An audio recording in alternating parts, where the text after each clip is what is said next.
చూస్ country delight, live better. ఇప్పుడే country delight app ని download చేసుకోండి.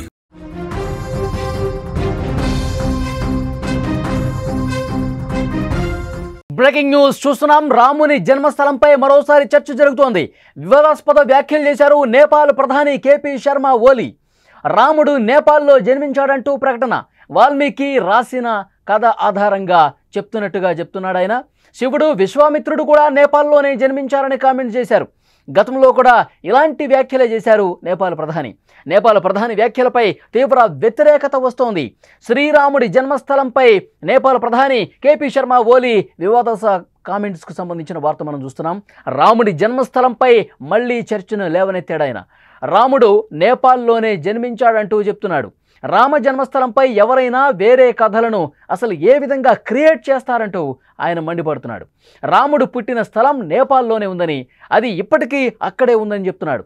దీన్ని తాము అంతగా ప్రచారం చేయలేకపోతున్నాము. ఇక నుంచైనా దీన్ని ఇక్కడ ఉన్నటువంటి దేశ ప్రజలకి చెప్పాలంటూ, ప్రచారం చేయాలంటూ చెప్తున్నాడు. వాల్మీకి రాసిన అసలైన రామాయణం ఆధారంగానే తాను ఈ మాట చెప్తున్నానంటూ అంటున్నారు. అంతేకాదు శివుడు విశ్వామిత్రుడు కూడా తమ దేశంలోనే జన్మించారని, ఇది తాను సొంతంగా చెప్తుంది కాదని వాల్మీకి రాసిన అసలైన రామాయణంలో ఉందని చెప్తున్నారు. వాల్మీకి రామాయణంలో విశ్వామిత్రుడు చతారా నుండి వచ్చాడని, రాముడు కోశీ నదిని దాటి పశ్చిమానికి వెళ్ళిన తర్వాత అతను లక్ష్మణుడికి బోధించాడని తెలిపారు. ఇతిహాసాల్లో ప్రస్తావించిన ప్రదేశాలు ఇప్పుడు తమ దేశంలోని సున్సారీ జిల్లాలోనే ఉన్నాయని ఓలీ స్పష్టం చేశారు. ఈ విషయం ప్రచారం చేయడానికి దేశ ప్రజలు ఏమాత్రం సంకోచించవద్దని పిలుపునిచ్చారు.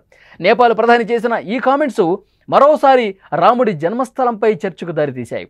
కేపీ శర్మ ఓలీ ఈ తరహా కామెంట్స్ చేయటం ఇదేం కొత్త కాదు. గతంలో కూడా ఇలాంటి చాలానే చేశాడు. వివాదాస్పద వ్యాఖ్యలు చేసిన సందర్భాలు ఉన్నాయి. అయోధ్యలో రామాలయ నిర్మాణానికి ప్రధానమంత్రి నరేంద్ర మోదీ చేతుల మీదుగా అత్యంత వైభవంగా భూమి పూజ జరిగిన అనంతరం శ్రీరాముడి జన్మస్థలం దక్షిణ నేపాల్లోని అయోధ్యాపురి అని, యూపీలోని అయోధ్య కాదని ఆయన కామెంట్స్ చేస్తున్నారు.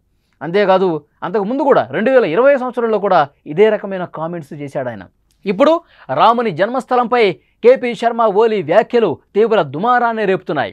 ఇందులోనే ఇలాంటి వ్యాఖ్యలు చేయడంతో నేపాల్ కమ్యూనిస్ట్ పార్టీలో వ్యతిరేకత నెలకొంది.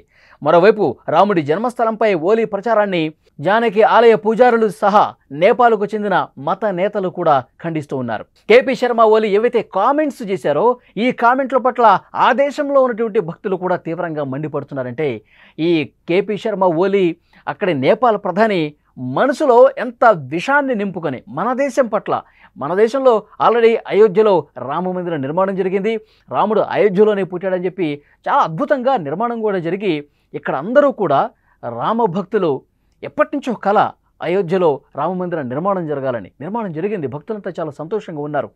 అంటే నేపాల్లో రాముడి జన్మస్థలం ఉంది, ఇన్ని రోజులు మనం ప్రచారం చేసుకోలేకపోయాం.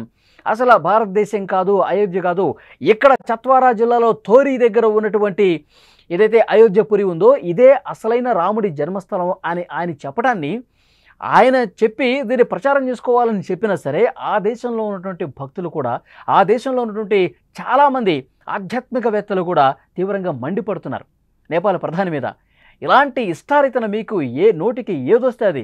గతంలో కూడా 2020 సంవత్సరంలో ఇలాంటి కామెంట్లు చేశాడు ఆయన దేవుళ్ళకు సంబంధించి. ఇప్పుడు రాముడితోనే సరిపెట్ల శివుడు, విశ్వామిత్రుడు, ఇంకా ఆయన వదిలేస్తే వెంకటేశ్వర స్వామి, ఇక దేవతలు అందరూ కూడా నేపాల్ వాళ్ళే అని చెప్పేస్తాడు ఆయన.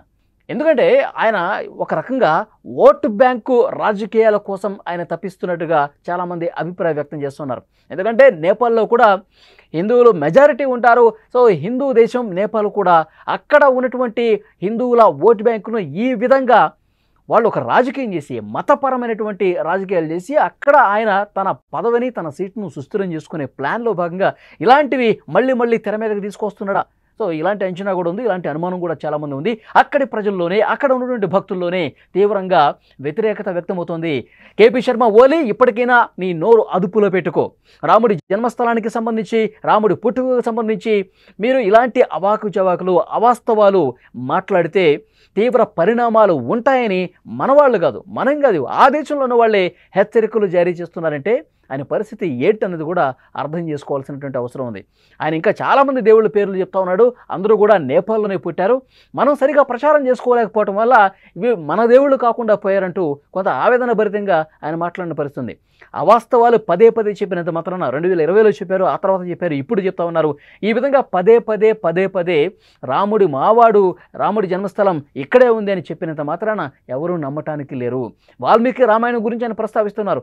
అసలైన వాల్మీకి రామాయణం ఉంటా ఏముంది? ఎక్కడుంది అసలైన వాల్మీకి రామాయణం? మీ దగ్గర ఉందా? ఉంటే చూపించండి. దానికి సంబంధించిన ఆధారాలే ఉన్నట్టు చూపించండి. నేపాల్లోనే అయోధ్యపురిలోనే ఆయన ఉన్నారు.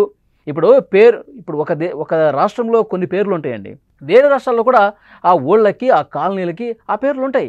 సహజంగా అయోధ్యపురి అని అక్కడ ఉన్నంత మాత్రాన రాముడు అక్కడే పుట్టేశాడని మనం చెప్పగలమా? సో దీన్ని తీవ్రంగా ఖండిస్తున్నారు రామభక్తులు.